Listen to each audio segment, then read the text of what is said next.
Welcome class 10th। बेटा reflection of light का हम एमसीक्यू वाले वीडियो अपलोड कर रहे हैं, है ना।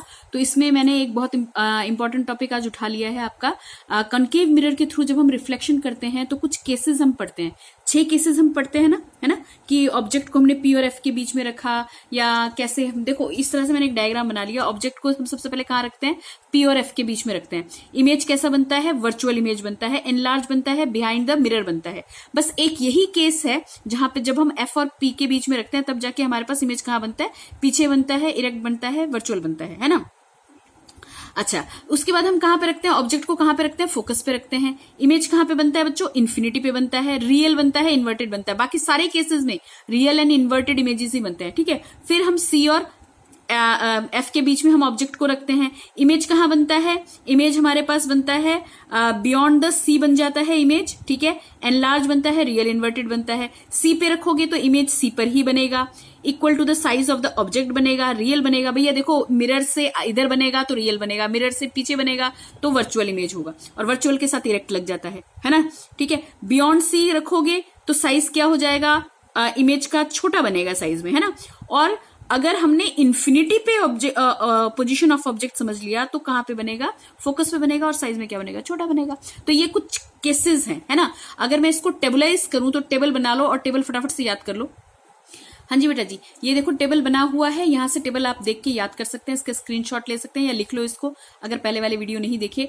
Position of object, position of image, size of image, nature of image. याद करवा रही हूं, फटाफट से याद करो। बिटवीन पी एंड एफ अगर होगा ऑब्जेक्ट की पोजीशन, इमेज कहां बनेगा, पीछे बनेगा, मिरर के पीछे बनेगा। साइज में बड़ा होगा लेकिन वर्चुअल एंड इरेक्ट बनेगा। सिर्फ यही एक अलग केस है इसके अंदर, बाकी सब में इमेज जो बनता है रियल इन्वर्टेड बनता है, ठीक है। उसके बाद अगर तुमने फोकस पे रखा, इमेज कहां पे बनेगा, इन्फिनिटी पे बनेगा। हाईली इनलार्ज बनेगा, रियल एंड इन्वर्टेड बनेगा। एफ और सी के बीच में रखा तो बियॉन्ड सी बनेगा, इनलार्ज बनेगा, रियल एंड इन्वर्टेड बनेगा। सी पे रखा तो सी पर ही बनेगा, और जो साइज ऑफ इमेज होगा वो इक्वल टू द ऑब्जेक्ट होगा, रियल इन्वर्टेड बनेगा। अगर सी से बियॉन्ड रख दिया यानी कि सी के पीछे रखोगे तो इमेज कहां बनेगा, एफ और सी के बीच में बनेगा। साइज में कैसा बनेगा, छोटा बनेगा, रियल इन्वर्टेड होगा। इन्फिनिटी पे रखोगे तो फोकस पे बनेगा। अच्छा देखो, अब याद करने का तरीका देखो। पहला केस छोड़ दो, पहला केस अगर छोड़ दें तो दूसरे केस पे हमारे पास हमने लिया है एट फोकस। अगर फोकस पे है तो इमेज बन रहा है इन्फिनिटी पे। अब इसका जरा उल्टा करो, इन्फिनिटी पे ऑब्जेक्ट है तो इमेज कहां पे बन रहा है, फोकस पे। हो गया ये दो केस इकट्ठे एक जैसे, ठीक है। लेकिन इसमें क्या था, हाईली इनलार्ज, इसमें क्या है, हाईली डिमिनिश्ड, छोटा डिमिनिश्ड यानी स्मॉल साइज का, ठीक है। अब आ जाओ थर्ड केस पे, एफ और सी पे रखोगे तो इमेज बनेगा सी से परे, बियॉन्ड सी, ठीक है। अब इसका उल्टा वाला देखो, अगर बियॉन्ड सी रखोगे, देखो बियॉन्ड सी ऑब्जेक्ट को रखा, इमेज बन रहा है एफ और सी के बीच में।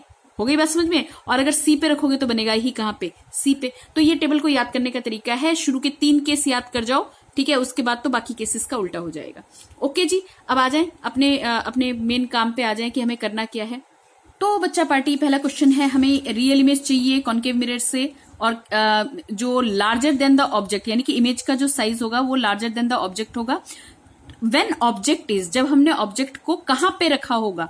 भाई क्वेश्चन का सीधा मतलब यह है कि ऑब्जेक्ट को ऐसे कहां पे रखें ताकि कॉन्केव मिरर से जो हमें इमेज मिले वो साइज में कैसा मिले, बड़ा मिले, ठीक है। At a distance equal to radius of curvature, यानी कि वो सी की बात कर रहा है। हाँ बिल्कुल सी की बात कर रहा है।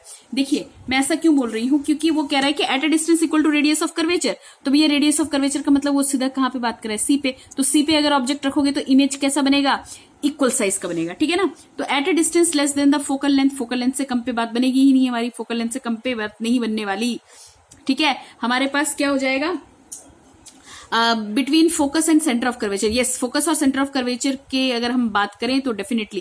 भाई मैंने इसको क्यों मना किया, distance less then focal length, इसका मतलब तुमने ऑब्जेक्ट को कहां पे रखा होगा, एफ और पी के बीच में रखा होगा। एफ और पी के बीच में रखोगे तो इमेज कैसा बनेगा, वर्चुअल एंड इरेक्ट बनेगा। ये केस नहीं चलेगा, इसलिए मना किया, ठीक है। कुछ बुद्धि लड़ाया करो। फोकस और सेंटर ऑफ कर्वेचर के बीच में रखोगे तो डेफिनेटली हमें मिल जाएगा। क्योंकि देखो एक केस और हो सकता था, अगर ये इन्फिनिटी बोलते तो यहाँ पे इन्फिनिटी तो कहीं पे दिया नहीं हुआ, तो यानी हमारा ऑप्शन कौन सा होना चाहिए, सी करेक्ट होना चाहिए। बात समझ में आ गई। रियल इमेज फॉर्म्ड, अगला क्वेश्चन कर रहे हैं, real image formed by a concave mirror is smaller than the object if the object is. Object को अगर हमने यहां रखा, कहां रखा भाई, ये इन 4 में से कोई ऑप्शन ढूंढना पड़ेगा। लेकिन हमें इमेज कैसा चाहिए, रियल चाहिए, कॉनकेव मिरर है, स्मॉलर साइज का चाहिए। तो बेटा स्मॉलर साइज का कहाँ पे बनता है? स्मॉलर साइज का इन 3 केसेस में बनता है। ये वाले जो 3 केसेस मैंने यहाँ पे बताए थे आप लोगों को, देखो ऊपर के 3 वाले केस तो हटाई दो, नीचे वाले केसेस सी पे रखोगे तो सी जैसा बनेगा, ये भी हट गया। अब क्या आया? Beyond C, between F and C, कैसा बनेगा? डिमिनिश साइज का बनेगा। कैसा बनेगा? रियल एंड इन्वर्टेड बनेगा। तो यानी ये वाला केस होना चाहिए, है ना। हमें कैसा चाहिए? स्मॉल साइज का चाहिए ना। तो यहाँ पे हमारे पास option should be B. Yes, B होना चाहिए। बताओ क्यों? At a distance larger than the radius of curvature. मतलब सी से बियॉन्ड ही तो जाना चाहिए, रेडियस ऑफ कर्वेचर से बियॉन्ड हो गया। बाकी तो देखो फोकल लेंथ की इक्वल डिस्टेंस का है, या फिर between centre of curvature and focus है। तो ये तो ऑप्शंस हो ही नहीं सकते, नहीं हो सकते ना। पढ़ लेना क्वेश्चन को एक बार ढंग से, थोड़ा वीडियो जल्दी बनाने के चक्कर में मैं यहाँ पे सारे ऑप्शन नहीं पढ़ रही। The image formed by a concave mirror is virtual and erect. एक ही केस है, आंख बंद करके। कौन सा होगा भैया केस? यस, बताओ। हाँ, समझ में आ गया होगा भाई। फोकस पे तो हो नहीं सकता, इन्फिनिटी पे होगा, पोल पे हो नहीं सकता, between focus and centre of curvature नहीं हो सकता। तो कैसा होगा? At pole and focus. ठीक है, पोल और फोकस ही वो कंडीशन है जहां पर हमें इमेज जो मिलेगी वो virtual and erect and magnified मिलेगी। हो गई बात खत्म। अच्छा, मैंने बोला था ना टेबल याद कर लो तो ज्यादा आसानी पड़ेगी। ठीक है, अगला है क्वेश्चन हमारे पास, the image formed by a concave mirror is real, inverted and of same size. Same size का कहां बनता है? बोलो बहुत जल्दी से। सेंटर ऑफ कर्वेचर पे बनता है। अगर सेंटर ऑफ कर्वेचर पे रखा हुआ हो भैया जी, अगर सेंटर ऑफ कर्वेचर पे ऑब्जेक्ट रखा हुआ हो, इमेज यहीं पे बनेगा और सेम साइज का बनेगा। तो इसको तो कुछ और पढ़ने की जरूरत ही नहीं है, सेंटर ऑफ कर्वेचर वाला हो गया। कुछ क्वेश्चन ऐसे भी मिल जाएंगे अच्छे वाले, समझे। अगला क्वेश्चन है, the image formed by a concave mirror is real, inverted and highly diminish. बहुत छोटा है। The object must be between pole and focus नहीं होगा, at focus, at the centre of curvature, at infinity. भाई infinity पे होगा तो image हमारे पास कैसा बनेगा? बहुत छोटा बनेगा। ठीक है, कैसा बनेगा? बहुत छोटा बनेगा, रियल बनेगा, इन्वर्टेड बनेगा, हाईली डिमिनिश बनेगा। तो इसका हमारे पास ऑप्शन कौन सा होना चाहिए? करेक्ट। क्या समझे? At infinity. ओके जी, ओके। बस the angle of incidence for a ray light passing through the centre of curvature of a concave mirror is, centre of curvature से जो पास कर रहा है, क्या बोला था? जो लाइट रे सेंटर ऑफ कर्वेचर से पास कर जाएगी वो उसी रास्ते से वापस चली जाएगी। तो एंगल कितने का होना चाहिए? Theta must be equal to 0 degree. वही ऑप्शन होगा, देखो 0 डिग्री इसका आंसर होना चाहिए। ठीक है बेटा, तो इतने क्वेश्चंस करके रखना, बहुत बढ़िया वाले क्वेश्चंस कल की वीडियो में लेके आऊंगी। ठीक है, बाय।